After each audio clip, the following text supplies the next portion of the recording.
Terima kasih pemirsa masih bersama kami dan Mensaku. Kita akan lanjutkan lagi pertanyaan selanjutnya yang akan diawali dari Kiai Haris untuk menjawab pertanyaan dari Bapak Syaiful. Mendahulukan keadilan daripada perbuatan baik. Bagaimanakah memaknainya, Kiai? Ya, sedikit barangkali memperkaya wawasan Bapak. Khatib Jumat itu ketika dia menutup khutbahnya itu harus menyampaikan ayat Al-Quran. Innallaha ya'muru bil adli wal ihsan wa ita'idil qurba ila akhirih. Al-Quran menjelaskan, menetapkan itu lebih dahulu, adil baru ihsan. Ini sejarahnya Khalifah Umar ibnu Abdul Aziz mewajibkan kepada khatib di zaman itu, karena sebelumnya itu ada sekte saudara-saudara kita itu yang di saat ujung dari khutbah itu mencaci maki sahabat Nabi. Nah, maka disyariatkannya oleh Khalifah Umar ibnu Abdul Aziz untuk membaca itu. Nah, lebih dahulu mana kalau konteks ayat ini yang menyangkut tentang kehidupan, maka berlaku adil harus didahulukan ketimbang ihsan. Tetapi kalau di rumah tangga ihsan harus dominan ketimbang adil.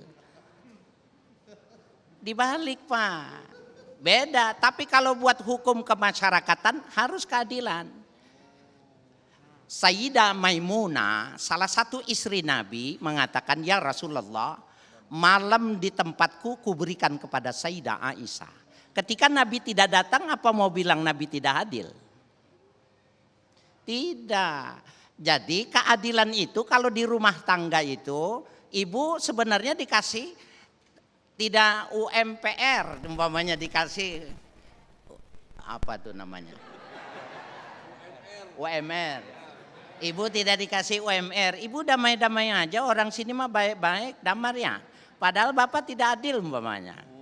Nah, jadi keadilan di rumah tangga itu dia bisa diatasi dengan ihsan. Tetapi kalau keluar dari rumah tangga nggak bisa, harus adil, harus didahulukan. Karena memang Allah ketika ayat yang menjelaskan semacam ini, Nabi selalu mengatakan bada'u bima bada Allah. Setiap sesuatu mulailah sebagaimana Allah memulainya. Seperti inna sofa wal marwata min sa'ira. Sofa dulu nggak boleh dari marwah. Begitu juga ketika adil dengan ihsan, penerapannya semacam itu.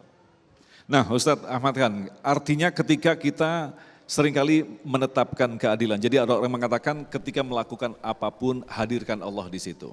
Ketika kita bisa menyadari bahwa keputusan yang kita ambil adalah ada campur tangan Allah di situ, bagaimanakah mengukurnya? Mengukurnya, iya. Artinya ini keputusan Allah, nah ini keputusan akal saya sendiri, begitu Ustaz? Ya. Bismillahirrahmanirrahim. Ketika kita menetapkan satu hukum, apakah di dalam ketetapan yang kita tetapkan ini bercampur tangan dengan Allah Subhanahu wa taala atau tidak? Bagaimana kita bisa mengambil tolak ukurnya? Di dalam satu hadis baginda Rasul Nabi Muhammad SAW beliau bersabda, Innallaha ma'al qadhi ma lam yajur, fa idza jara takhala anhu walazimahu syaiton. Kata Nabi Muhammad SAW, sesungguhnya Allah Subhanahu wa taala itu selalu bersama seorang hakim. Ketika menetapkan satu keputusan hukum, maka Allah bersama hakim. Tapi selama, kata Nabi Muhammad, hakim tersebut tidak menyimpang dari syariat Allah. Ketika dia sudah menyimpang dari syariat Allah, dia menyimpang dari kebenaran yang sebenarnya, dari sesuatu yang harus dia sampaikan, maka Allah akan pergi meninggalkan dia, walazimahu syaitan, dan syaitan yang akan menemani hakim. Berarti di saat kita mau tahu nih kira-kira yang kita putusin nih bersama dengan ketetapan Allah apa enggak, lihat aja diri kita nyimpang apa kagak, bener apa kagak, secara hukum syariatnya kita melanggar apa kagak. Kalau kita benar sesuai dengan apa yang di dalam Quran dan hadis Nabi dan kita nggak menyimpang, berarti di dalam keputusan kita ada keputusan Allah Subhanahu wa taala. Karena Allah bersama hakim tersebut. Tapi ketika sudah menyimpang, keluar dari jalur syariat, maka bisa jadi dan betul ditegaskan oleh Nabi, ketika kita sudah menyimpang, maka pada saat itu Allah meninggalkan hakim tersebut dan lazimahu syaitan, syaitan yang menemani dia. Nah Kiai, artinya dalam hal ini adalah hakim yang memang mengimani Allah. Bagaimana dengan hakim yang tidak beriman kepada Allah, artinya memiliki keyakinan lain? Apakah keputusannya juga akhirnya bisa kita terima, sementara itu diputuskan dengan keyakinan yang lain, Kiai? Iya, baik. bagi orang yang tidak seagama, maka dia tidak boleh ya mengintervensi ketika hal-hal itu menyangkut urusan keagamaannya. Itu mengapa sistem peradilan di Indonesia ada peradilan agama. Ini kan sebenarnya untuk orang Islam. Hanya untuk orang Islam ini, tidak berlaku bagi orang non-muslim. Tetapi di luar dari perkawinan, talak, ya warisan, maka di pengadilan negeri diberlakukan secara sama. Nah maka orang Islam itu sebenarnya dia tidak akan dirugikan karena memang ada sistem peradilan yang memberikan proteksi tentang pelaksanaan hukum Islam. Tapi ketika menyangkut hukum yang bersifat nasional, dagang, perdagangan, administrasi negara, enggak ada spesialisasinya. Maka dia berlaku secara umum.